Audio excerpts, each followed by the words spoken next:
2-3 سال تجربہ ہونا چاہیے نا. تو لہٰذا سیاست کے اندر بھی ایک تجربہ ہونا بہت ضروری ہے. تو لہٰذا جب بھی کوئی سیاست میں آئیں, سب سے پہلے آپ ینگ لاٹ کو اٹھائیں, یونیورسٹی سے لیں, کالجز سے لیں. خان صاحب نے اٹھائی تھی نا ینگ لاٹ, جس کا نارعہ لگایا تھا نوجوانوں کو لائیں گے, پتہ نہیں کدھر گیا نا, وہ شاہ محمود قریشی کو, سارے نوجوان, فواد چودھری کو, شاہ محمود قریشی تو خود ابھی ینگ ہے اس حساب سے. ابھی کل تو برتھ ڈے منائی گئی ہے عمران خان کی 70ویں. تو وہاں سے ان کو پھر ٹرینڈ کیا جائے, ان کی اکیڈمیز ہوں, لائک جیسے ہماری نیپا ہے, جیسے ہماری پی ایم ہے, آرمی کی اکیڈمی ہے, نیوی ایئر فورس کی اکیڈمی ہے, ہمارے بیوروکریسی والے سارے جاتے ہیں. تو وہاں پولیس کی ٹریننگ کی اکیڈمیز ہوتی ہیں, تو ان کو اکیڈمی میں سے باقاعدہ ٹرینڈ کیا جائے, اور اس کے اوپر جو بہتر ہوں گے تو وہ آگے بعد میں اگر کوئی بندہ الیکشن لڑتا ہے ایم پی اے کا, ٹاپ لیول پہ جاتے ہیں ایم پی اے کا اور ایم این اے کا, اس کے پاس یہ ڈگری ہونی چاہیے, اس نے کم از کم ایک دفعہ کونسلر رہا ہو, چیئرمین رہا ہو. دیکھ میری بات سنیں نا, میں جب آپ آگے, نہیں یہ بات صحیح ہے کہ نرسری ہونی چاہیے. دنیا میں معاشرہ اچھا ہے نا, وہاں کا معاشرہ ایسا ہے کہ وہاں کے آپ کو معاشرے میں سے انسان ایسے. یہ بات صحیح ہے کہ سیاست ہوتی گراس روٹ لیول سے ہے, کہ کالج یونیورسٹی کی سطح پر ہوتی ہے, ورنہ پھر چودھری فواد جیسے لوگ ہی آپ کو ملتے ہیں جو کبھی ایک پارٹی میں رکھ دیے جاتے ہیں, کبھی دوسری میں رکھ دیے جاتے ہیں. یہ تو بدقسمتی اس ملک کی ہے نا کہ ایسے لوگ ہیں. لیکن میں اب تھوڑا سا آگے اس کو لے کے چلتا ہوں, جیسا انور بھائی نے نشاندہی کی, یہ بہت امپورٹنٹ چیز ہے کہ تمام چیزوں کو جو ہے وہ ہمارے یہاں سیاست کی نظر کر دیا جائے گا. اور یہ سیاسی جماعتیں کبھی میرٹ کے اوپر کام کرنے کو یا اس کو بحال کرنے کے اوپر یقین نہیں رکھتی, یا سمجھ لیں ان کے مفاد میں نہیں, آسان کر کے سمجھا دیتے ہیں.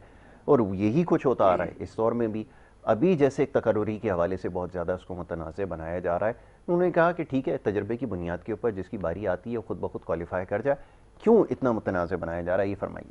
دیکھیے نصر بھائی, ادارے چاہے وہ نیپرا ہو, اوگرا ہو, پیمرا ہو, یا پھر این ڈی اے میں ہو یا پی ڈی اے میں ہو, ادارے جتنے بھی اس ملک کے اندر ہیں, آپ لازمی سی بات ہے ان اداروں کو چلانے کے لیے ان کی منسٹریاں بھی ہوتی ہیں, منسٹریاں اپنا رول ادا کرتی ہیں. اچھا, منسٹر کا کام یہ نہیں ہوتا کہ آپ, بات یہ ہے کہ وہ پرفارمنس لے, پرفارمنس دینا سیکرٹری کا کام ہوتا ہے. اگر ایجوکیشن میں کام ٹھیک نہیں ہو رہا یا ایجوکیشن میں کام ٹھیک ہو رہا ہے تو سیکرٹری کا کام ہے کہ وہ آئے اور ایجوکیٹ کرے, لوگوں کو بتائے کہ سیکرٹری کیا کام کر رہا ہے اور سیکرٹری ایجوکیشن کہاں پہنچی ہے.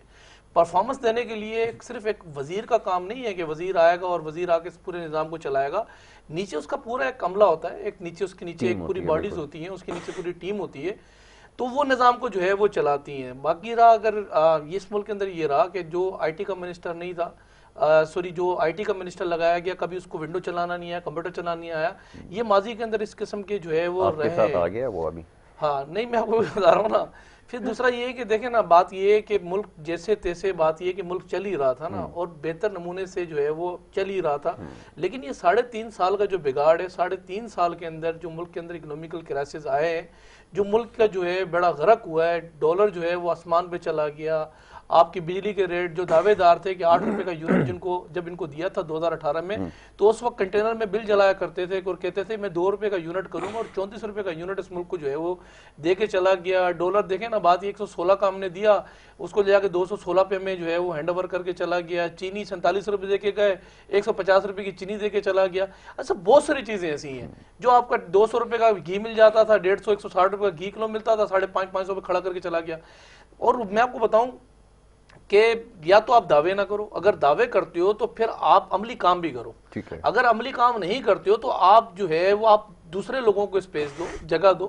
اس وقت جو ہے وہ اس ملک کے اندر جو ہے جو مہنگائی ہے, جو غربت ہے, جو بے روزگاری ہے, ہماری اس وقت اٹینشن جو ہے وہ کسی طریقے سے سیلاب زدگان کے اندر جو اس ملک کے اندر ایشو بنا ہوا ہے, ہماری ساری اٹینشن اس وقت سیلاب جو متاثرین ہیں ان کو کسی طریقے سے جو ہے وہ جو کسان ہے جو ہاری ہے, کیونکہ لازمی سی بات ہے جب آپ ملک کے اندر جو ہے وہ کسان ہاری نہیں رہے گا آپ کے ملک کے اندر, تو پھر آپ کیا ایکسپیکٹ کریں گے کہ ملک پھر کیا امپورٹ ہی کرتے رہیں گے.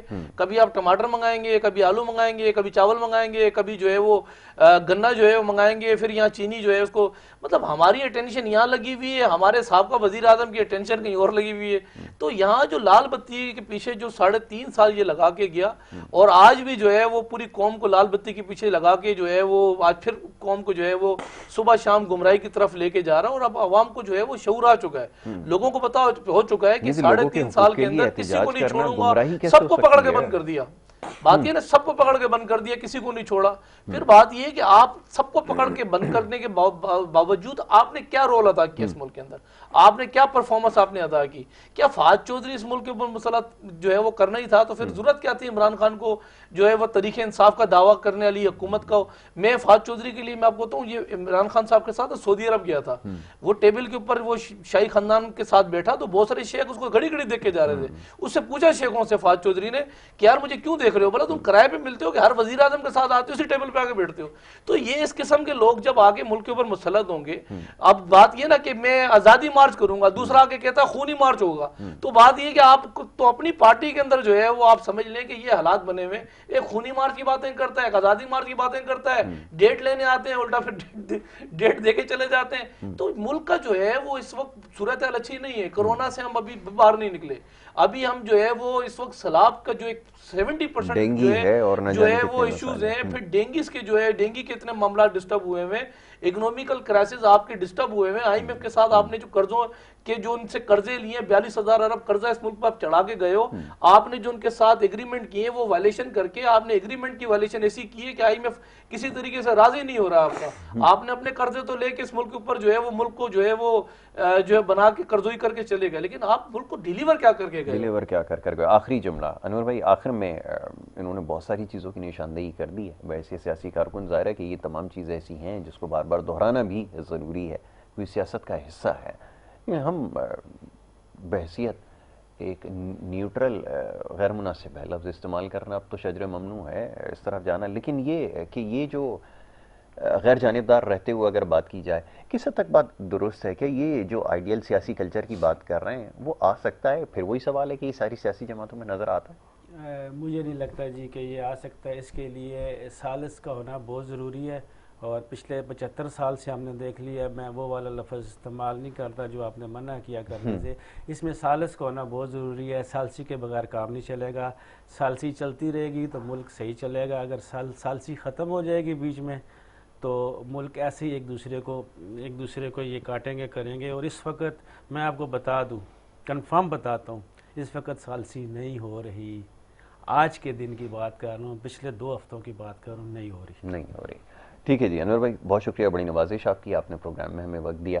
نعیم امان صاحب, آپ کا بڑا شکریہ, آپ نے پروگرام میں وقت دیا اور سیاسی معاملات کے اوپر گفتگو کی. معاملات ایسے ہیں جس کے اوپر مزید گفتگو کرنے کی ضرورت ہے, اور خاص طور پہ جو سوالات ہیں آپ کے ملکی معیشت کے حوالے سے اور سیاسی معاملات کے حوالے سے اتنے سارے ہیں کہ یقیناً ایک پروگرام میں یا محض مختصر وقت کے اندر جو ہے تمام سوالوں کو شامل نہیں کیا جا سکتا.